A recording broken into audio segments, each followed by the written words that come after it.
Come on, Annie. Let's go to the movies.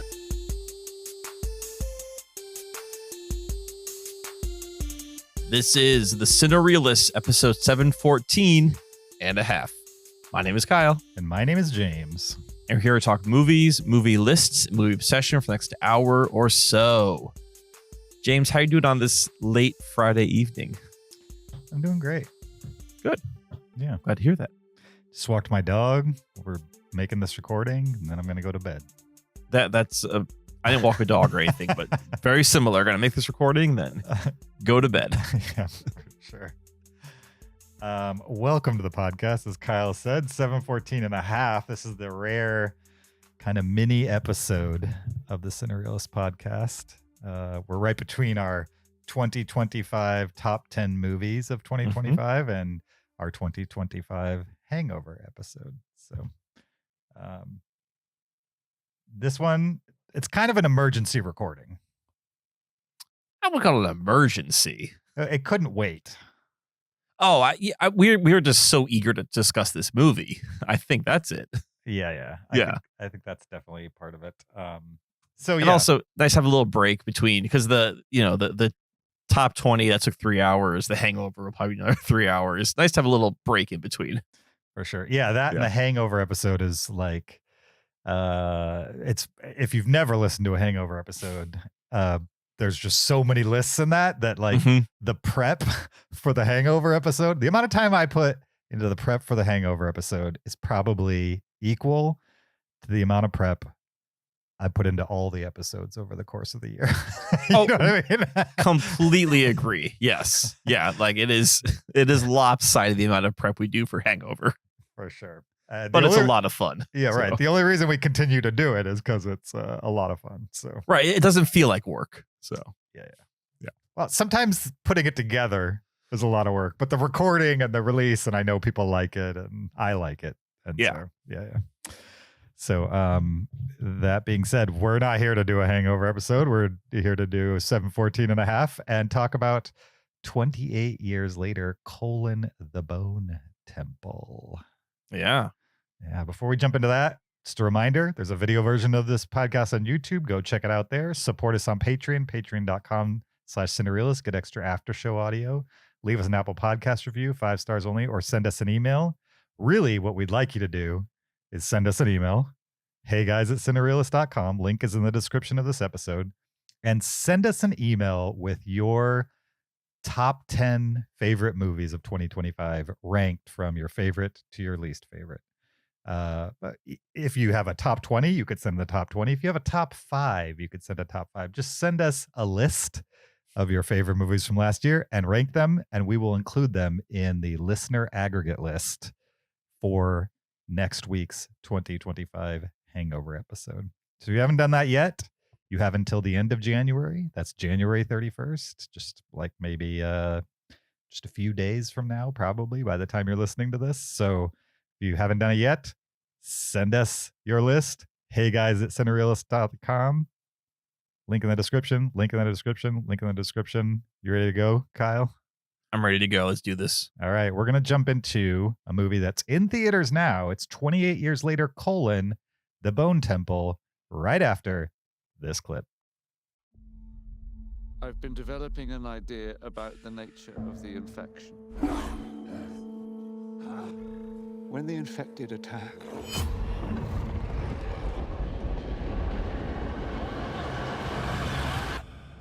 what do they see?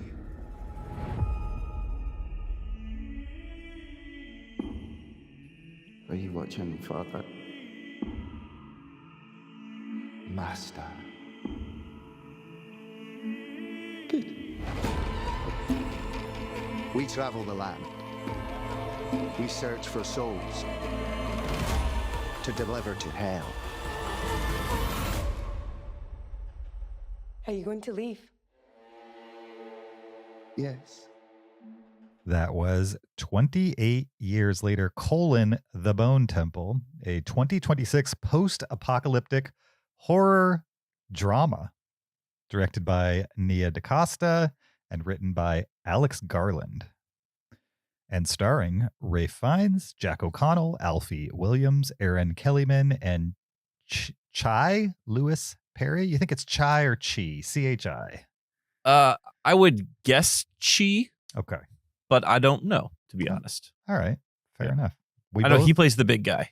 That's all I know. Oh, he plays the alpha. Samson, yeah. Yes. Yeah. As named Samson by the Ray Fiennes character. Correct. The official IMDb plot synopsis for 28 Years Later, The Bone Temple is: as Spike is inducted into Jimmy Crystal's gang on the mainland, Dr. Kelson makes a discovery that could alter the world. That's a pretty good description. I like that. Yeah, I would say that's the intriguing plot description for that movie, but not giving you too much. Right. Exactly. Just so the listeners know, the format of this conversation, we're going to talk spoiler free for about 5 minutes here, and then we're going to immediately go into spoilers. So rough thoughts on the movie as a whole, and then we will let you know when we're in spoiler territory. Yes. So Kyle, remind me what you thought about 28 Years Later, which came out about 6-7 months ago, not that long ago. No, it did not come out that long ago. Well, I believe that's I think it's in my top 5 of 2025. It was high up there. Sure. And it was a movie, obviously I really enjoyed putting up that high. But it was a franchise that I didn't really think about. Mm-hmm. And when I heard that Danny Boyle, I've only seen 28 Days Later, which came out 20 odd years ago, if not more than that. Mm-hmm. So when I heard Danny Boyle was sort of not rebooting, but returning to this franchise, I was like, okay, sure, why not? Let's check it out. And obviously I thought 28 Years Later was interesting and good. And I really enjoyed the world that he and then Alex Garland built with this movie, with the idea of like, okay, these people have been living with zombies for 3 decades now. What does that look like? Because like I said, so many of these movies are like the initial panic of the outbreak. Right. And this movie really, that first movie really is, let's fast forward and see what life looks like in England now that they've been dealing with the outbreak for 30 years. Nice. Not to derail this, but 28 weeks later, you still haven't seen it? You should absolutely see 28 Weeks Later. I mean, it's kind of a standalone compared to, the last 2 that we've gotten from this series. Sure. But it's still my favorite 28 movie. Okay. I will add it to my watch list. I guess I felt like when it came out, I was like, well, I don't need it's not Danny Boyle. I don't think I need to revisit this franchise, and just kind of, it came and went. I didn't really think about it. It's not Danny Boyle, but it's still, he was producing, and 2, I'm pretty sure Alex Garland wrote it. And I do like Alex Garland because Warfare was also a top 5 movie for me. So, and actually 28 Weeks Later has a lot to do with the idea, like the military is trying to control the outbreak. Okay. So it's military. The first 15 minutes isn't, but the rest of the movie is kind of military focused.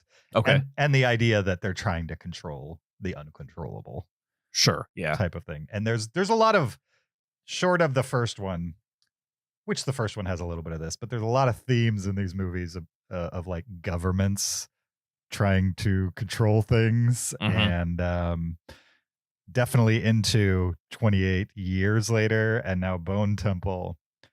There's a lot of parallels to governments, politics, humans reacting to those things, their reactions to them. And I think 28 Weeks Later fits within that. But anyway. Okay, but so thematically, it kind of fits in with the ideas of the whole franchise. Yeah, I don't think you will watch 28 Weeks Later and say that was a waste of my time. You know what I mean? Like that's good to hear. Yeah, it fits, even if it's not as directly connected as some of these movies. Okay. So, okay. Well, after the Oscars, I will watch it. Sounds good. Got other things to watch first. Sounds good. Are you trying to watch every Oscar nominated, or just kind of the majors? The majors. The 2 big ones I haven't seen are Sentimental Value, The Secret Agent. Okay. there's one more. I think Sentimental Value and Secret Agent were like the two big ones where those had multiple nominations. Sure. I've not seen it, but other than that, I feel pretty prepared for the Oscars already. Like I think most of the big ones I've already seen. Nice. Yeah. We'll go over this, I'm sure, at some point. Sure. Where we talk nominations and give our, shouldas and wouldas. But probably the biggest ones I haven't seen are the animated. There were like 3 animated movies that got nominated that one I'd never even heard of, and the other 2 I haven't seen yet. So I'm curious to check those out. Yeah, there's like K-pop Demon Hunters and Elia were the 2 that I'm aware of, and there's a couple others in there. Yeah, and then there's another one, Amelie and the something or other. Okay. That's the other one. That's the one that I had never heard of. Never heard of that movie. So. Oh yeah, and Zootopia 2. I think that also got a nomination. I saw that. It was fun. Yeah, I mean, it's fine. It was fun. It's for Disney, it was okay. I don't understand why that's nominated, to be honest, but so be it. Because it's the Disney movie. They're going to nominate the Disney. They're going to nominate the Pixar. That's just, if there's a DreamWorks, they're going to nominate the DreamWorks also. It's just because. Sure. Yeah. I guess the year after we get Flow, we have to expect a little, I don't know. Was it backlash? You know what I mean? Where they're just going to nominate the top level, mass market affairs. But Amelie, I guess, is the outlier in here because that's not a mass market affair. If I've never even heard of it. So right. Anyway, back to 28 years later, but the Bone Temple. The Bone Temple. Yes. Yes. Okay. What'd you think of it? Yeah. So, like I said, the 28 years later, the first one gave us some interesting ideas. And I think that this movie did a really good job of continuing with those ideas. Like, this didn't feel like, I was thinking about Force Awakens versus Last Jedi versus like Rise of Skywalker, where you feel like there's not a lot of connective tissue for these 3 movies that are supposed to be part of a trilogy. Mm-hmm. And this movie really felt like, okay, this is an extension both of the story and of the themes that we got in the first movie. Even though Nia DaCosta doesn't have the flashiness of like Danny Boyle, mm-hmm. I didn't miss like the Matrix cam kills, all that kind of stuff. Like, I thought she still had some interesting viewpoints and ways of shooting the movie. Mm-hmm. There was some, especially one musical scene, which I thought was shot really, really well, which I'm sure we'll talk about in spoilers. I loved Ralph Fiennes in this movie mm-hmm. and his arc. And I will say I was a little let down by the Alfie Williams, Spike. Okay. And the young boy from the first 28 years later movie. Right. The young boy and his interaction with Jimmy. Mm-hmm. That felt a little like we've seen this before in a post-apocalyptic horror movie. I thought Jimmy was kind of interesting as like motivation and sort of what drove him, but it didn't feel like, oh, this is a unique take on this story. Whereas like what Ralph Fiennes was doing with the Alpha, I thought was super unique and cool, and was really on board for that. And then, this movie's got some great needle drops also. Yeah. Some great needle drops and kind of unexpected needle drops. When I sat down to watch this movie, I never saw the trailer. I didn't know anything other than the poster, essentially, and the first movie. And I was not expecting the music that we got in this movie. No, it was cool, but also made sense. I mean, a lot of it's the Ralph Fiennes characters listening to it. Mm-hmm. It's kind of, they're kind of like diegetic needle drops in the movie, and it's like music you would expect a British man of his age to be listening, have grown up on. Right. So, remembering that this is a world that kind of ended in 2002 or whatever year the first one took place. So. It's also interesting, too, that Nia DaCosta directed The Marvels, right? And then... she did. That's right. And that movie did not do well and was not good, I would say. Okay. I've never seen it. I watched it. It was fine. You're not going to... if you watched it, you won't hate it, but you're also not even really going to remember it by the time you're done. But it's interesting that Nia DaCosta, her follow-up film was this, and I ended up liking it. Spoiler alert, if not loving it. And then we also have Chloe Zhao, who, before making Hamnet, which I loved, made a Marvel movie that was not very good. Not good, no. And so, yeah, I think there's some people that don't need to be in that environment. You know what I mean? And it's unfortunate that it's two ladies. I'm sure there are plenty of dudes who have made bad, Marvel movies. They just didn't follow it up with bangers. And these two ladies have. Right. At this point.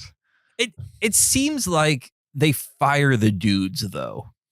If they're like that bad. Yeah. Like, I'm thinking about who's the guy who did, I'm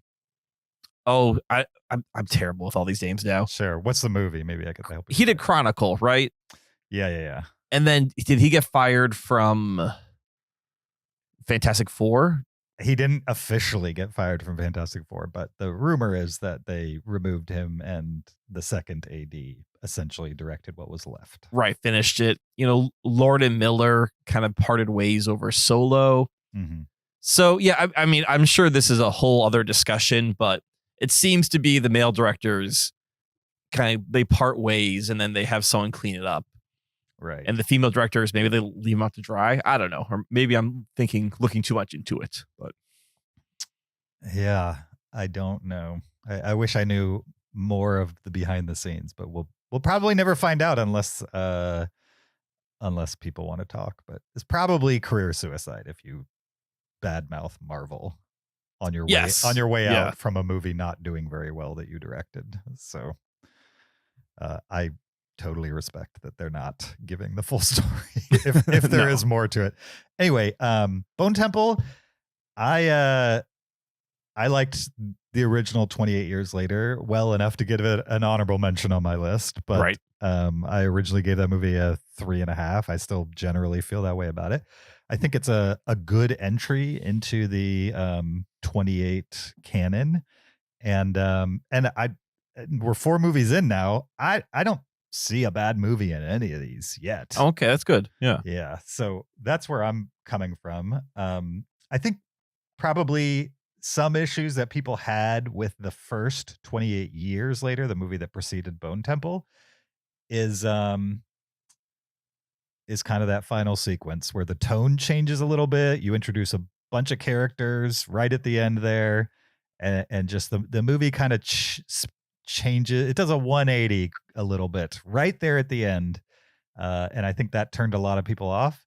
And then the thing I always hear people loving about the original 28 Years movie, which I agree with, is the doctor stuff, the Bone Temple stuff. Like that, right. That seemed to be universally liked. So the idea that they filmed these back to back, and really the second movie is 50-50 sharing the most loved and the most hated element from right. 28 Years Later is interesting, because this Bone Temple is basically 50-50 of those two storyline threads for the most part. Oh, yeah. Like I would say Ralph Fiennes was a supporting actor in the first 28 years. He's the main guy in this movie. Like he is the lead. Yeah. I mean, I wouldn't say Jack O'Connell is a lead either, but I don't know. I'm curious to know what the runtime, on-screen runtime of every character is. You're definitely more in the mind of the Doctor than you are Jimmy. Right. But you're with Jimmy's crew a lot of this movie. You are. Yep. And Spike's there too, but he is sort of sidelined in this movie. He's just there. He's sort of the audience surrogate. Right. Watching everything go down. Yeah. I like this one probably like a good star better than I like the first one. Oh, whole star better. Wow. Yeah. I think probably because, and maybe it actually makes the first Years movie better because it gives more context for that weird, change in tone right at the end. Mm-hmm. Is a spoiler to say how these movies blend into each other, or like the timeline? We'll save it for spoilers. We don't need to say that. Okay, yeah, we can say that. I would say anything that we think is a spoiler, let's just hold on to it because we're gonna get into it any moment now. Right. I think the big challenges of this one is, one, can you pay off the Bone Temple with the Doctor? Can you Mhm. can you make people not hate that, and on top of that, make them love that element even more, that character and that scenario? Right. And two, can you save that ending that a lot of people had a problem with, and possibly even make you interested in where that goes? When you say the ending people have problems with for the previous movie, you're talking about like just the Jimmy introduction? Yes. Yes. Okay. Yeah. Jimmy and his gang come across Spike right at the end. Right. And yeah, and they have their own little action scene. That's right. Yeah. Right. An action scene with a very different tone than the rest of the movie. Yes, with its own interesting needle drop too, if I remember correctly. Yes. Yeah. Yes, definitely. Okay. On the enjoyment, or we don't have to star rate this or anything right this second, but would you say Bone Temple is a better movie than 28 Years? Or are they on the same plane as far as you're concerned? Or what say you? I think my star rating might be the same, but I might like Bone Temple a little more Okay. than the previous. Sure. Yeah. Yeah, I honestly didn't miss any of the Danny flourishes. Any No, like, they were fine. I mean, they were fun to see in the previous one, but you just know it's Danny being Danny Boyle.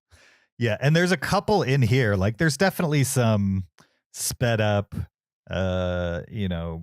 12 frame a second scenes with a camera right in a zombie's face. You know what I Right. mean? Like Yep. there are some stylistic choices here that are within the world of the 28, oeuvre. Mhm. I don't think Nia DaCosta is doing anything visually that is additive probably to the series.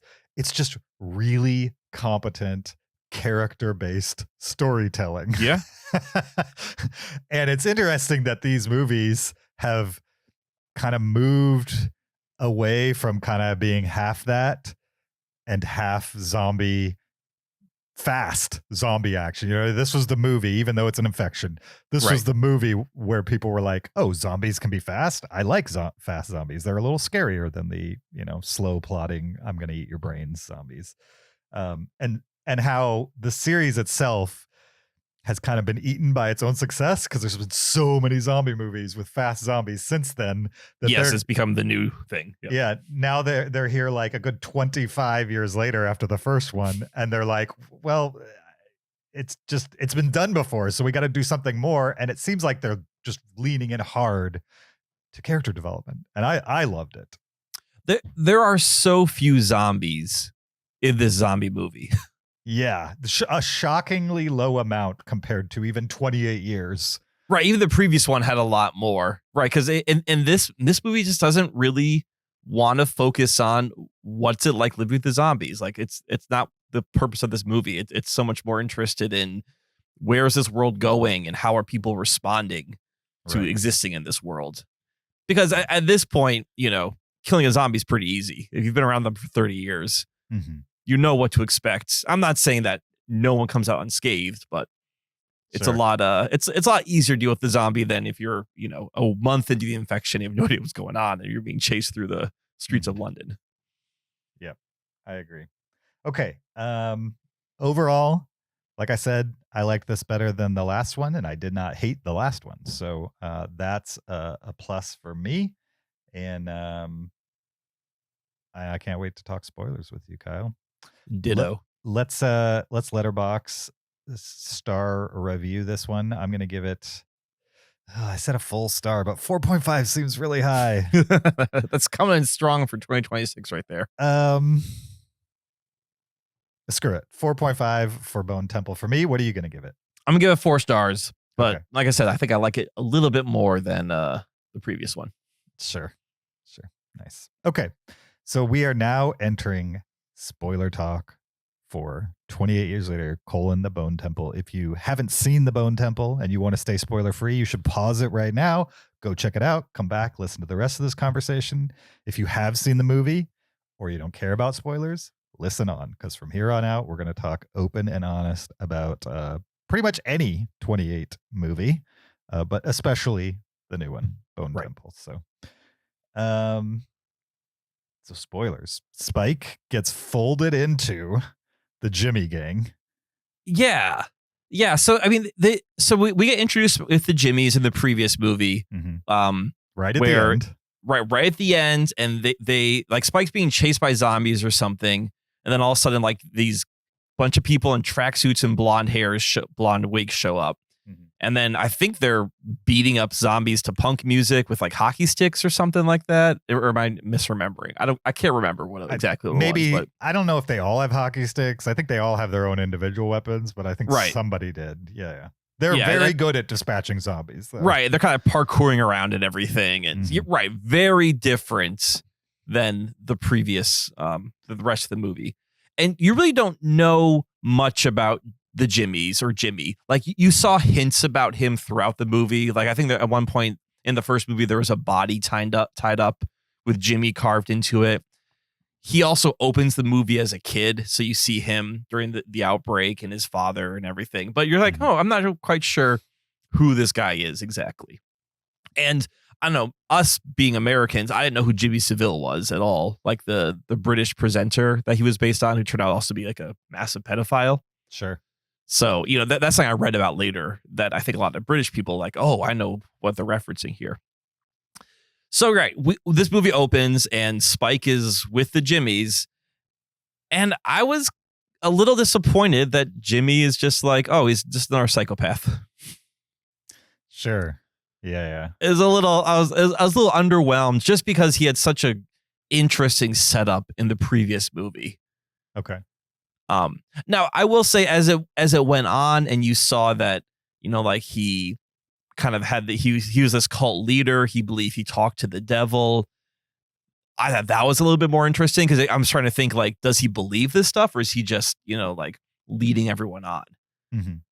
So and the more the movie went on, the more I thought maybe he does believe actually what he's saying. It was hard to tell or not.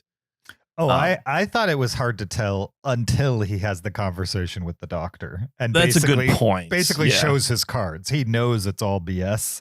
True. He knows he's just controlling these people, using it, you know, leveraging it basically.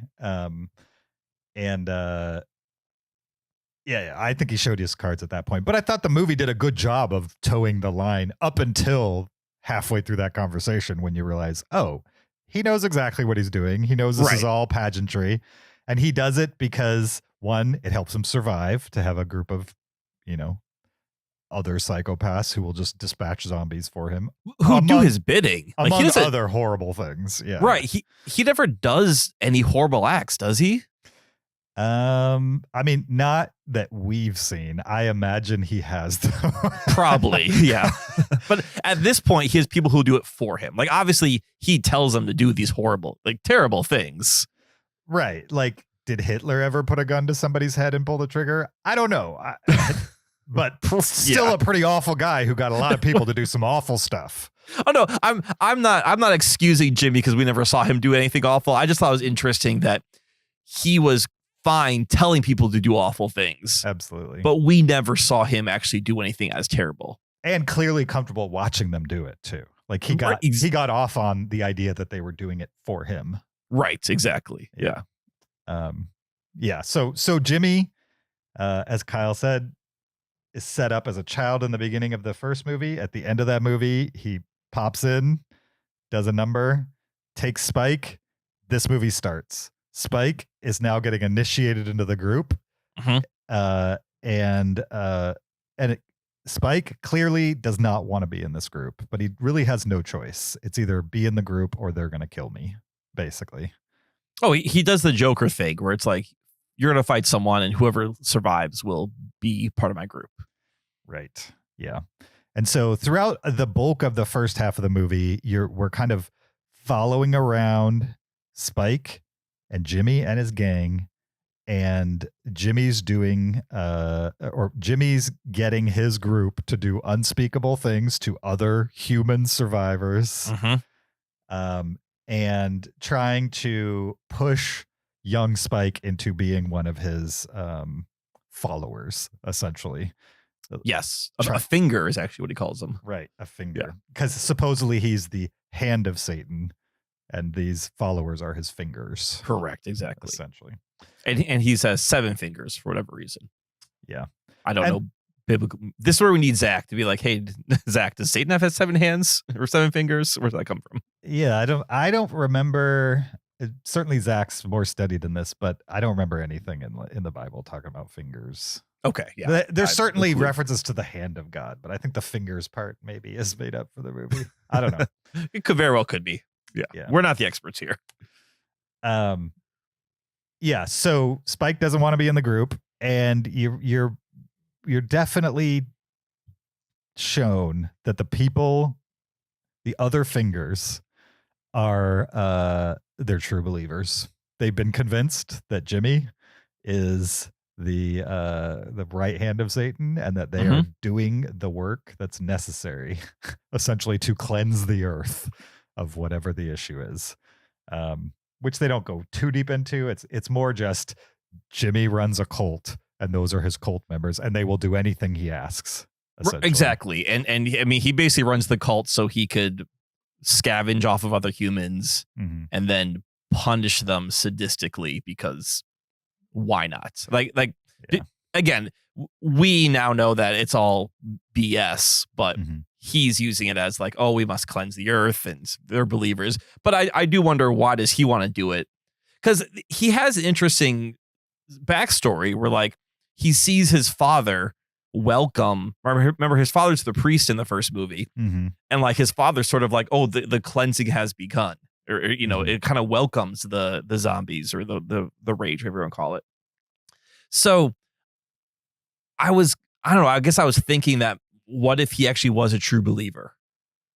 Because, you know, that's how his father raised him. That's what he saw. But then you find out, oh, he's just, you know, it's all BS and he knows it. And I think I was maybe a little disappointed by that reveal.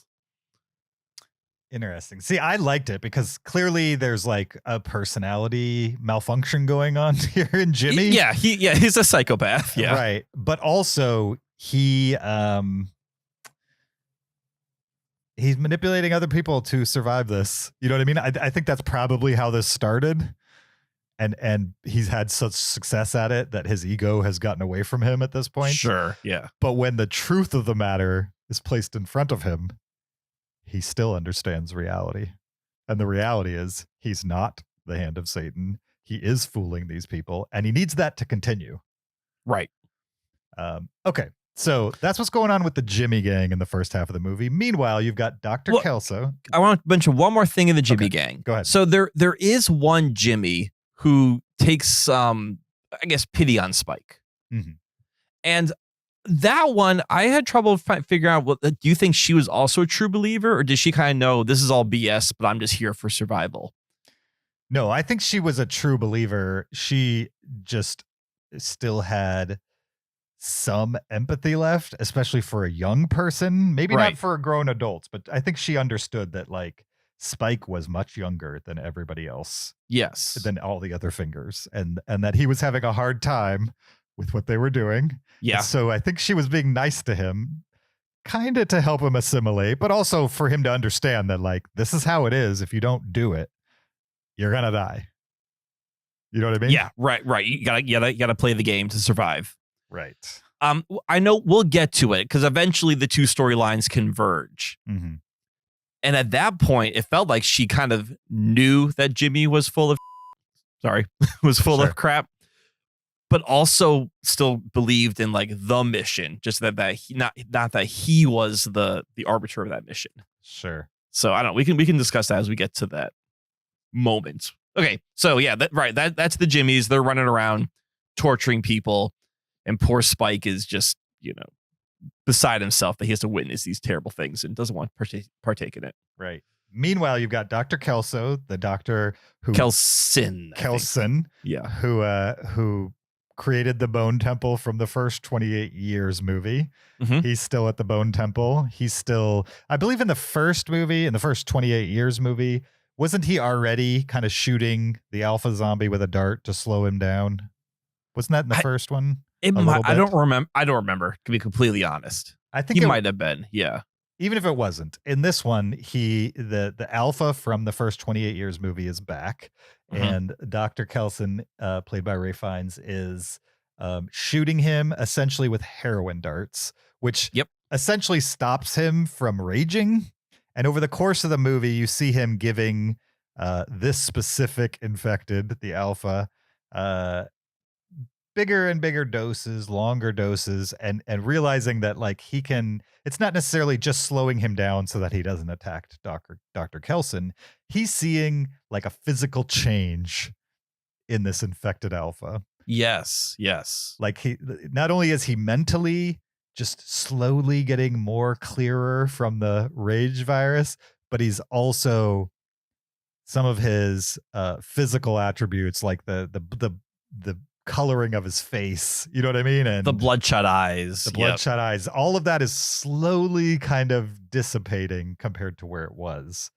And not only that, but the alpha seems to understand that getting shot by these morphine darts is pleasurable enough that he wants to do it again. You know what I mean? Like go ahead. Yeah, no, it's kind of great. There's this sequence where Dr. Kelson and the alpha are pretty much just getting high together and staring at the stars and like hanging out. And right, this alpha keeps showing up because he's like, oh, I like this clarity. I like feeling human. Right. I think is the best way. And Dr. Kelson is also so scientific about it though too. Like he's an actual like medical doctor. So he's really trying to figure out, what is this rage virus? How can we respond to it? And, he's both using the alpha as a test subject, but generally seems to start enjoying being around this alpha in this drug phase, like having the human company of it around.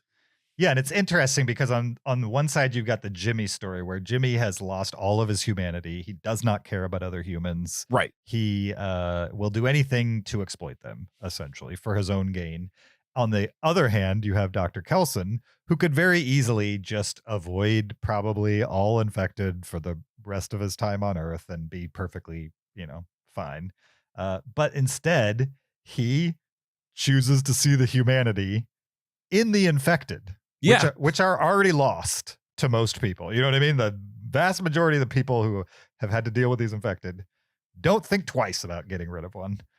When Dr. Kelson clearly still sees the infected, dead or not, as people worthy of at least trying to save.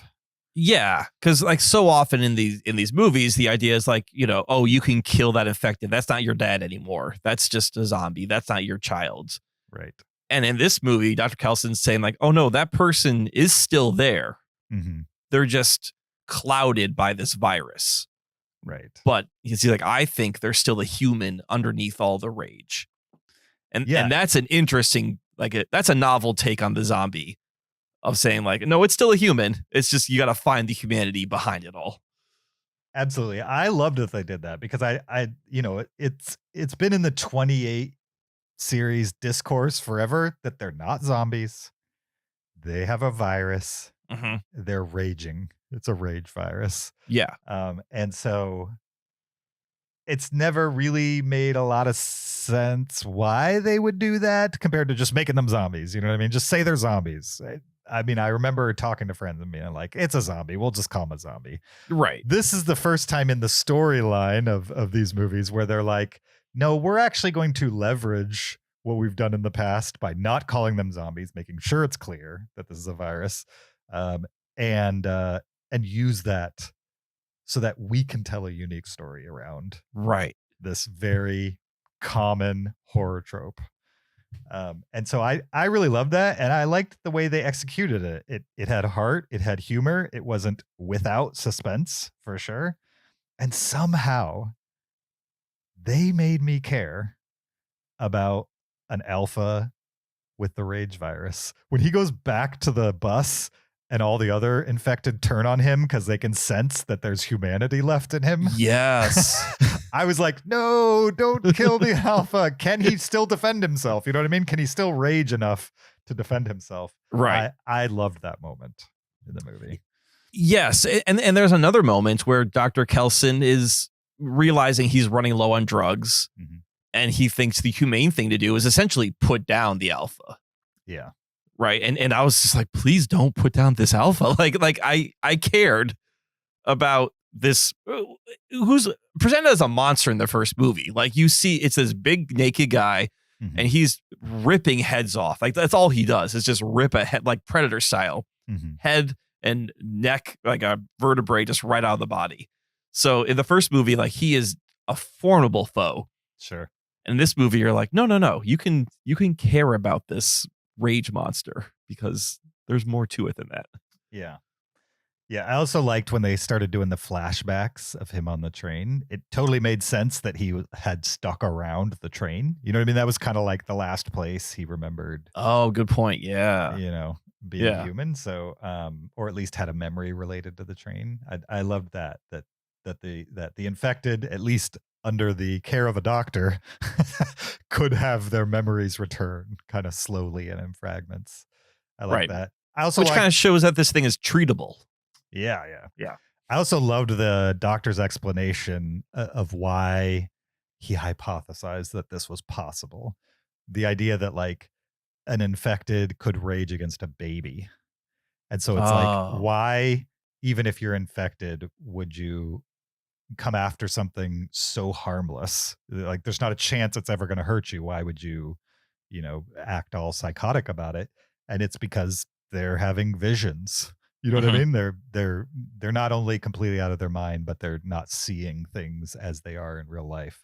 And so I liked this movie has a lot of explanation, a lot of like moving the world building forward and those types of things, but it's all very I'm not going to say it's subtle, but it's embedded in the story that they're telling. So even though there's a lot of it, it's dripped perfectly for me anyway. It was dripped perfectly over the course of the movie. So that by the time you get the doctor and the alpha dancing on the hillside in the bone temple, it's okay. You know what I mean? It's silly. It's a little funny, but also it made sense for everything that came before it.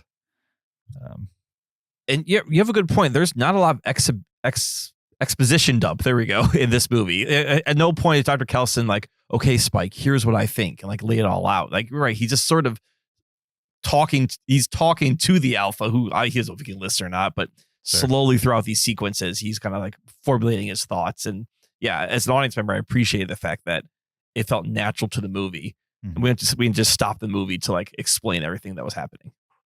I think we got 3 more things to talk about before we get out of here. Okay. We got to talk about Jimmy in the barn. We got to talk about the dance number. And we got to talk about the very, very end. The very end. Okay. So let's start with Jimmy in the barn. Let's start with the hard stuff. Yeah. Jimmy in the barn is the reason why I cannot recommend this to Zach.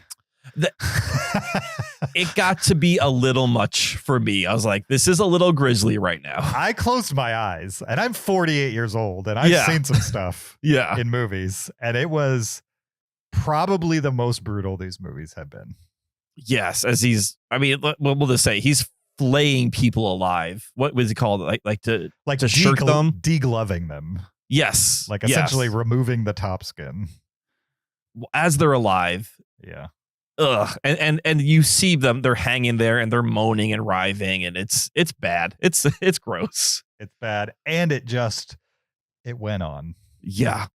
And on. And I understand why. It's because they need you to understand Jimmy and like his psychopathy, his control over the other people in the group, because there are other fingers that don't want to do what he's asking them to do. They do it, but they don't want to do it. Right.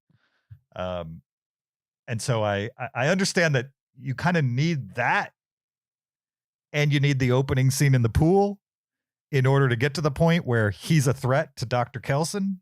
Yes. When he makes that threat, like you believe that he will absolutely kill this doctor if he does not do what he asks him to do. So yeah, I don't know if there's much to say about that scene other than viewer beware. This is in there for sure. It is a cathartic scene eventually, because it all does kind of crumble for Jimmy in that moment where people fight back and he loses. Yeah, I mean, I felt like that scene was maybe his first time that he was starting to lose grip of the group. Okay. And I think that kind of informed then what happens later in the movie, the next scene you want to talk about. Sure. Where he makes this play of like, oh, we have to go talk to Satan to get orders from him. Because I got the impression that maybe his fingers are trying to be like, I don't know, man. Like, that all turned out pretty bad. And are you sure Satan's on our side? Are you sure that we're doing the right thing?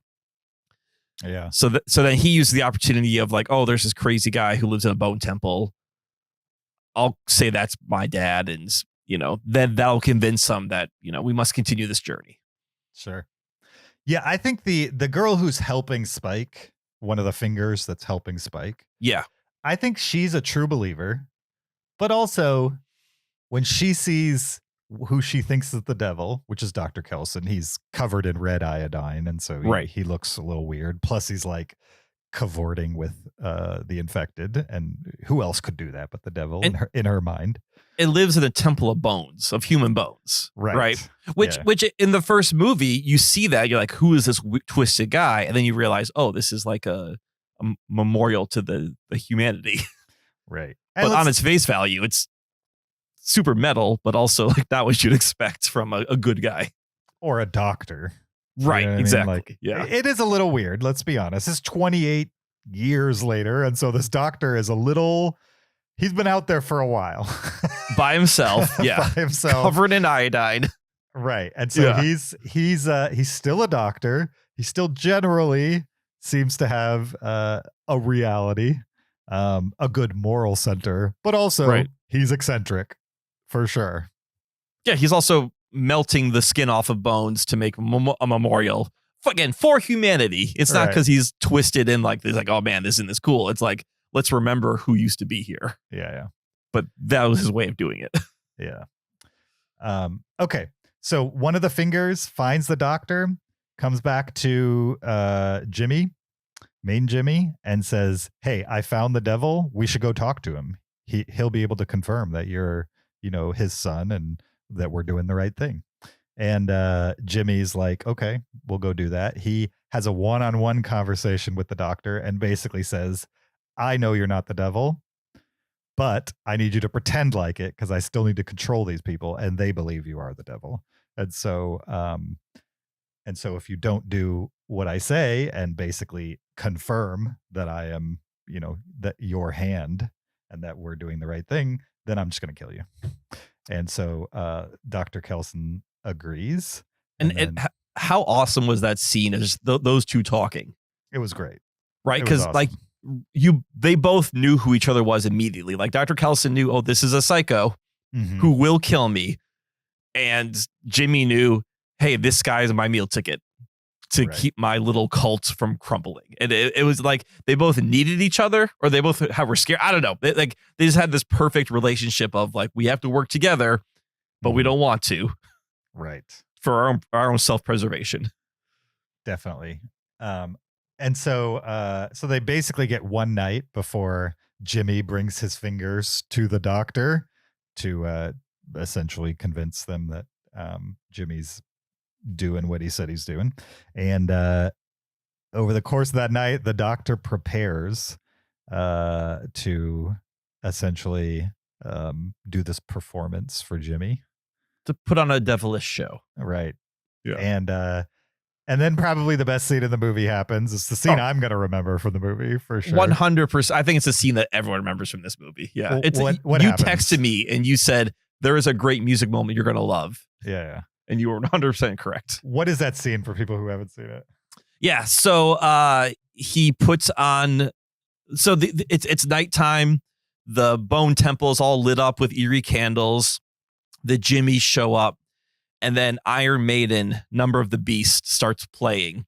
Mm-hmm. And then out comes Ray Fiennes, Dr. Kelson, sort of, like it with like corpse paint makeup on, like on his face.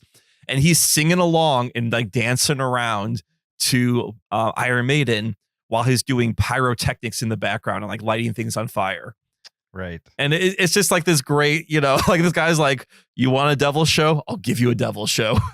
Not only that, but like towards the beginning of the performance, he blows peyote into their faces. Oh, that's right. I forgot. That's right. He does blow. Okay, it was peyote. I knew it was a drug. Yeah. Hallucinogenic into their faces. That's right, to enhance the whole situation. Right. Yeah. And also, I think he knew. Well, he definitely knew where this was going to lead. He was going to do what Jimmy asked him to, but he was going to swerve it at the end. Oh, because he knew that Jimmy was not just going to leave him. Like he knew Right. I'm then going to die after this happens. Right. So Yeah. So he blows drugs in their face. They are tripping, and also he's being super theatrical and weird and dancing around with what's the name of the song? The Number of the Beast playing the in the background. right, the Number of the Beast playing in the background, and then the song's over, and he's telling the fingers what Jimmy asked him to tell them. Right. And it seems like their agreement has gone fully through to fruition. Now these fingers 100% believe he's the devil, and he approves of Jimmy and what he's doing. Right. And then right before he's about to let them go, it's revealed that Spike is one of the fingers. He recognizes Spike and then says, "Oh, one more thing. Just as Jesus was crucified on a cross, I want my son to be crucified on a cross. And if you survive it, then you are clearly my hand." Right. You'll Essentially. ascend to or descend to hell, whatever it was. Yeah. Right. Yeah. Right. Exactly. Because he did set up an upside down cross for his whole performance, which is not normally in the Bone Temple, but he's like, he even has the line, let's turn this up to 11. So he's like, yeah, upside down crosses. Why not? Yeah. If I'm the devil, put it all there. And at that point, the good doctor has convinced the fingers he's the devil so much that now he commands them. You're right. And he's Exactly. like, okay, Yeah. you guys hang him on the cross, even though he doesn't want to go. Jimmy does not want to go. And so they hang him. And in the meantime, Jimmy stabs the doctor in the stomach. And in theory, both the doctor and Jimmy die. But I don't know if that's true. Okay. So you don't actually see either of them die.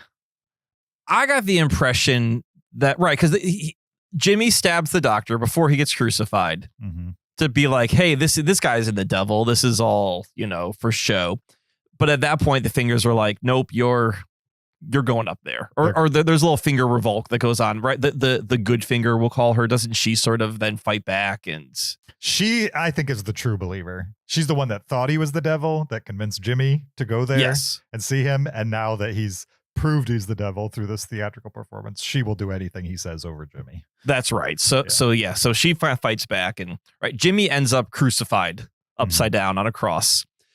You do see like a zombie. There is a zombie jump scare, right, where he's kind of like looking up at the stars from his POV, and then a zombie appears, or a rage, whatever you want to call it.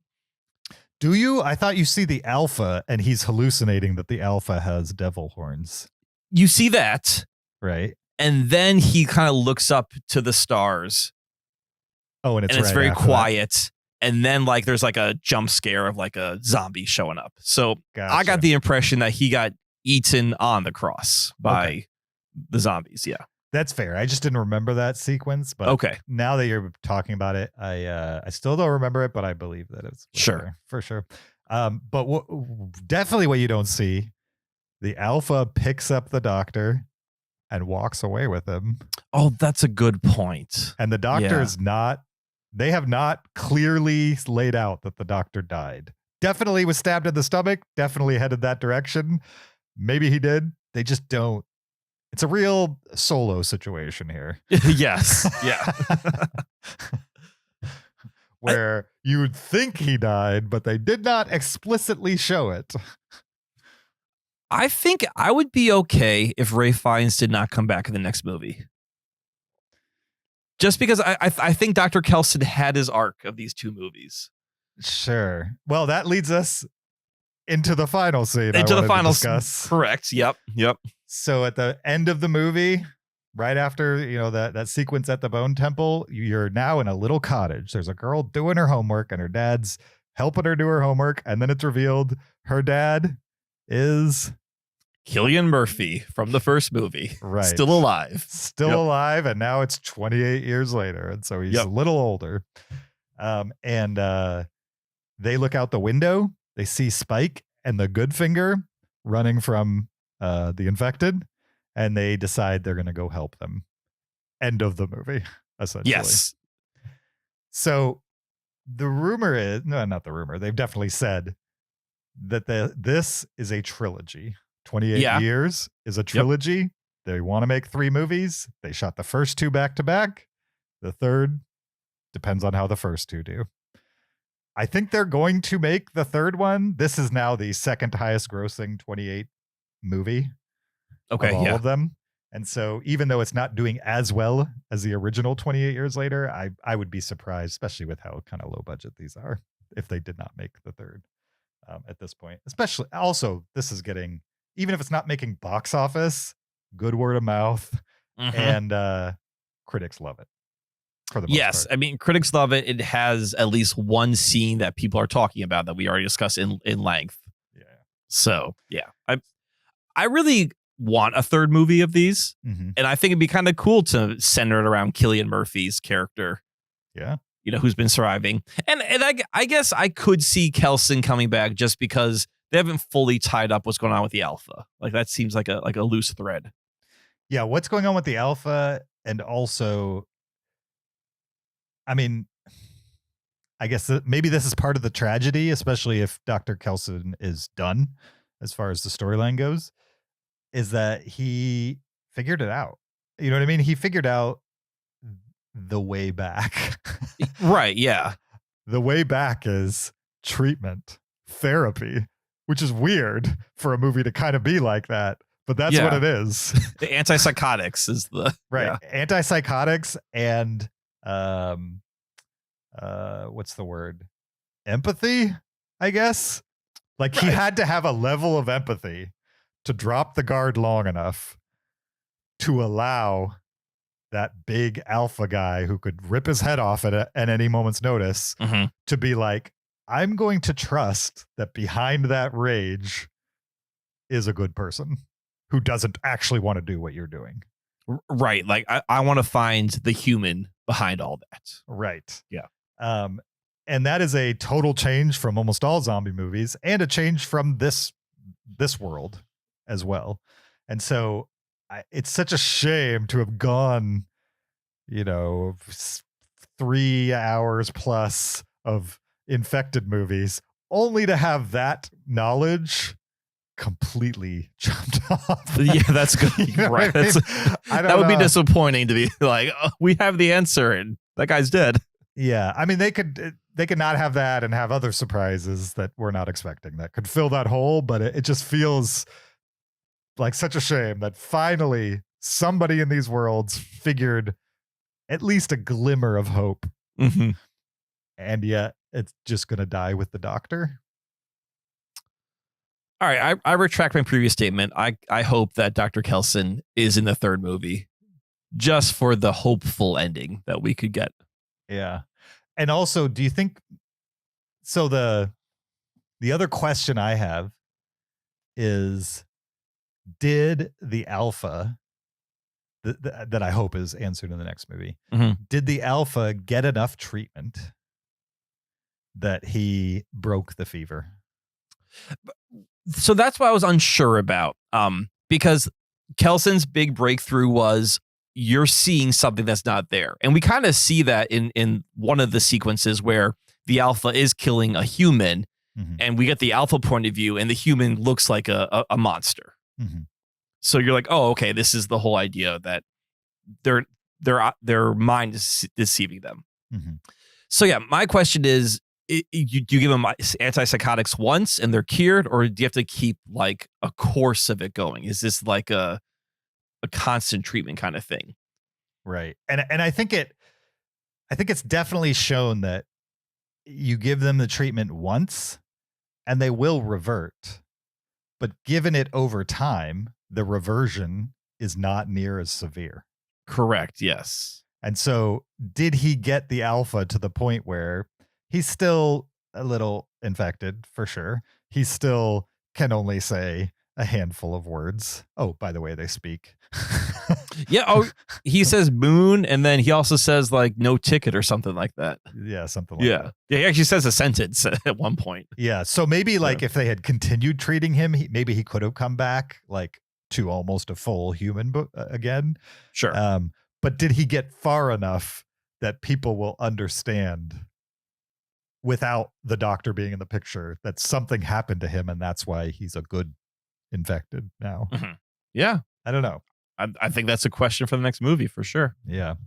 As far as like Cillian Murphy being in the next one, I thought it was cool, but I don't necessarily need it.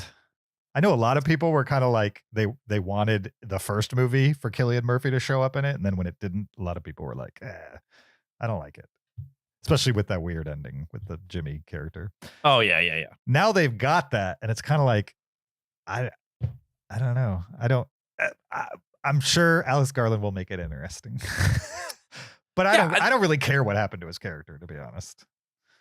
I think it's kind of an interesting full circle moment, though, that you take the main character from the first movie, and then this movie kind of goes on its own. This franchise goes on its own little path, and then you bring that guy back for the last movie. I think that's kind of cool idea. And like Cillian Murphy was a nobody when he made this movie in 2000 and whatever. That's true, right? And then now did he win for Oppenheimer? Is he Oscar? Oh, he's Oscar nominee.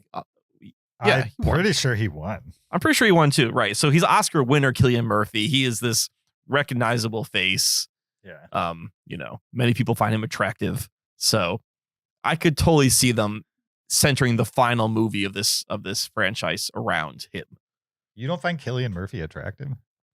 No, I do. I'm just saying, like, he's a lot of people consider him attractive. Okay. I think he's more attractive now than he was 20 years ago. He's like one of those guys got better with age. Sure. Absolutely won Best Actor. Okay, I thought he did. I had to look it up because I was not sure, but he did. So you're looking forward to Cillian Murphy in the next movie. I'm not looking forward to it. I just it wouldn't matter what's in the next movie. This one was good enough that I'm on board. Even if he hadn't showed up at the end, I would be on board for whatever they have cooking for the third in this, years trilogy. Right. I wonder if the next movie can deliver a scene like that Number of the Beast scene, though. That was so unique. I feel like that was very inspired.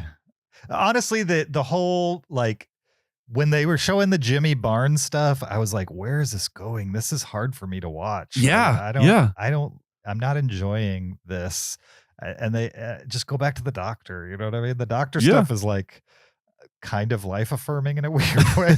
Right. It's positive. It's about humanity. Right. And then they're juxtaposing it with this just absolute psychopath. And then they merged those two worlds and it totally made sense. And it culminated in like this super fun theatrical. I mean, like, what's his name? Ray Fiennes. He absolutely does not have to be in these zombie movies. Not at all. He could be doing Shakespeare on stage for the rest of his life and everybody would be applauding him for it. And instead, he's dancing around Iron Maiden with like the black eyes and just hamming it up. And it looked like so much fun. Oh, yeah. He's like writhing on his stage and, making faces.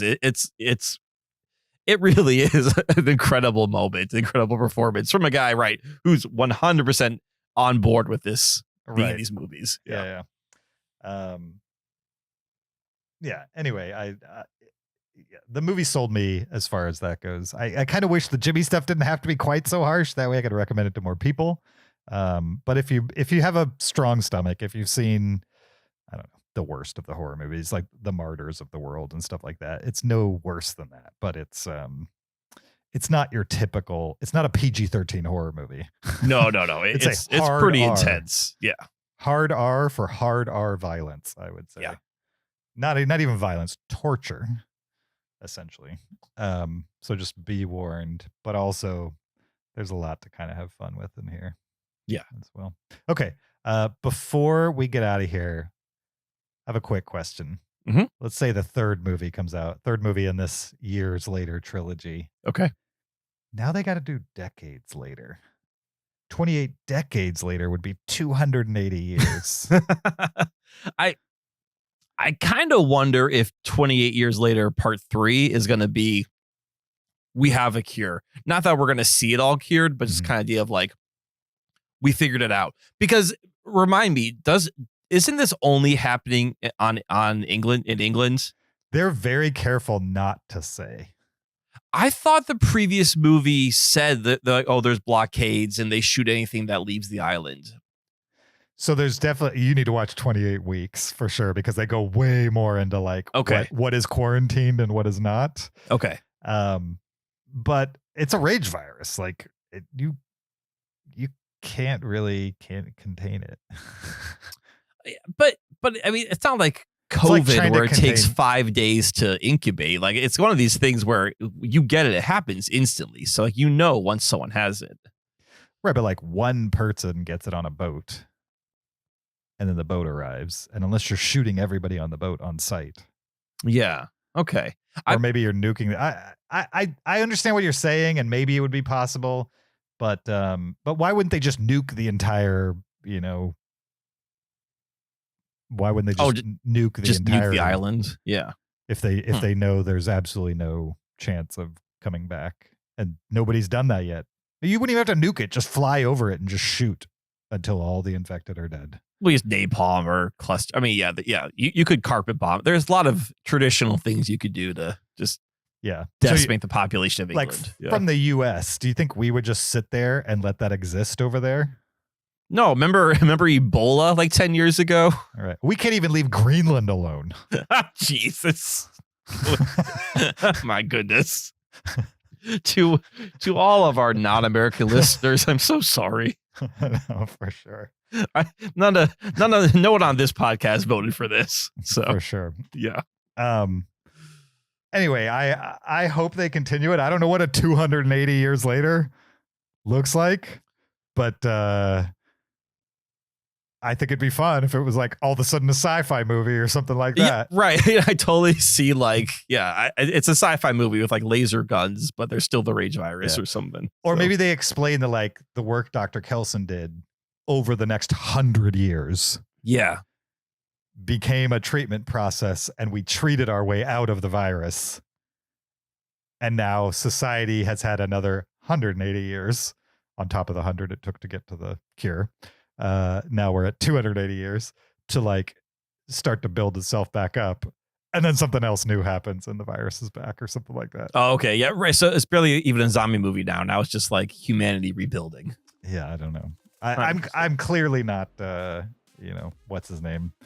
Alex Garland. I'm not Alex Garland. I'm sure he has a better idea than what I'm talking about. I think 28, it would be wild if they made 28 decades later.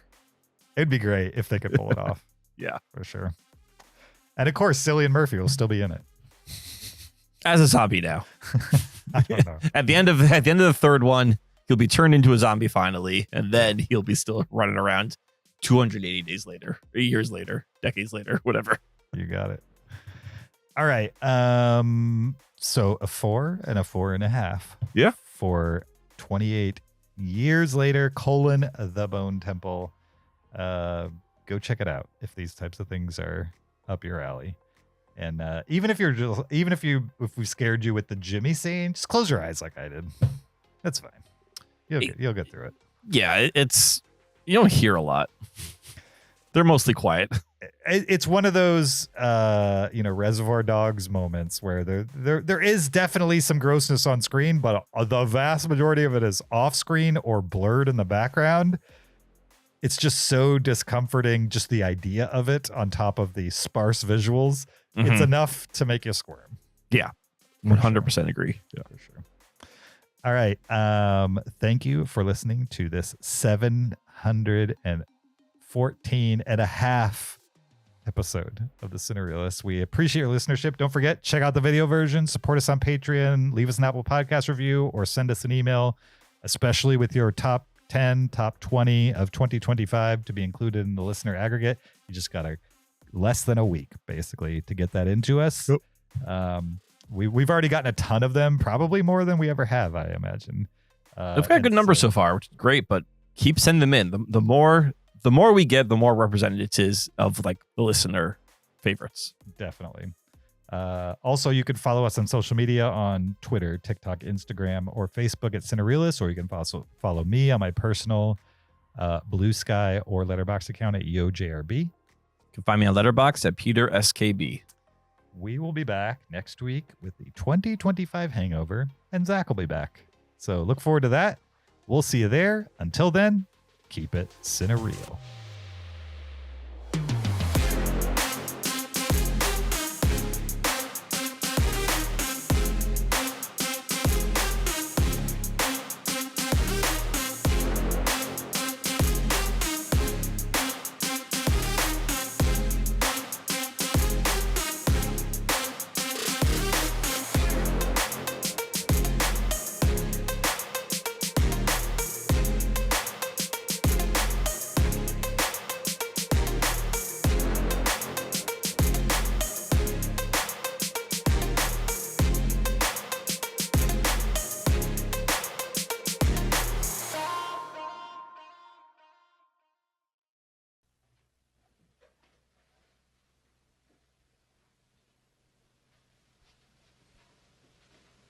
You're still here? It's over. Go home. Go.